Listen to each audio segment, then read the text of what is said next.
ఏపీలో వేయడని వాన ఏజెన్సీ జిల్లాల్లో రెడ్ అలర్ట్ జారీ. సో మీరు చూసుకున్నట్లయితే భారీ వర్షాల నేపథ్యంలో ఉత్తరాంధ్ర ఏపీలో ఉత్తరాంధ్ర కోస్తా ఆంధ్ర బాగా భారీ వర్షాలు, రాయలసీమలో కూడా మోస్తరు వర్షాలు పడుతూ ఉన్నాయి. ఈ నేపథ్యంలో మనకి కృష్ణా గోదావరి నదులు నీరు అయితే పొంగి పొర్లుతూ ఉన్నాయన్నమాట. తూర్పుగోదావరి కృష్ణా పరివాహక ప్రాంతాలు అయితే బాగా వర్షాలతో ఇక్కడ ఉధృతంగా పొంగి పొర్లుతూ ఉన్నాయి. ఏలూరు, తూర్పుగోదావరి, అనకాపల్లి, అల్లూరు సీతారామరాజు, ఎన్టీఆర్ జిల్లాలో భారీ వర్షాలు పడుతూ ఉన్నాయి. అక్కడ చెరువులు, వాగులు పొంగి పొర్లుతున్నాయి. దీంతో గ్రామాల మధ్య రాకపోకలు కూడా నిలిచిపోయాయి. చాలా చోట్ల రోడ్లు కూడా కోతకు గురయ్యాయి. ఉభయ గోదావరి, కృష్ణా, గుంటూరు జిల్లాలో 1,5 ఎకరాల పంట నష్టం కూడా జరిగింది. కోనసీమ జిల్లాలో ఉద్యానవన పంటలు దెబ్బతిన్నాయి. వర్షాలు, వరదల వల్ల ప్రాణ ఆస్తి నష్టం కూడా సంభవించింది.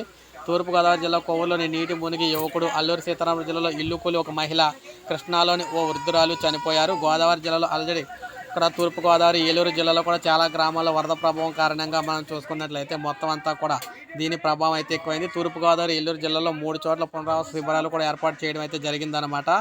ఇక్కడ ఎర్ర కాలువకు వరద పోటెత్తింది. పశ్చిమ గోదావరి జిల్లా పెనమంట్ర మండలంలో నత్తానామేశ్వరంలో ఆలయంలోకి నీరైతే చేరింది. సో ఇలా చూసుకుంటే రాష్ట్ర వ్యాప్తంగా అనేక ప్రాంతాల్లో భారీ వర్షాల నేపథ్యంలో ప్రజలందరికీ హెచ్చరికలు అయితే జారీ చేయడం జరిగింది. సో సోమవారం కూడా ఇదే పరిస్థితి అయితే ఉంటుందని ప్రజలందరూ అలర్ట్గా అయితే ఉండాలని చెప్పడం జరిగిందనమాట. సో ఇది మనకు అప్డేట్. ఒక లైక్ చేయండి, సబ్స్క్రైబ్ చేసుకోవద్దు, మన ఛానల్ సబ్స్క్రైబ్ చేసుకోండి.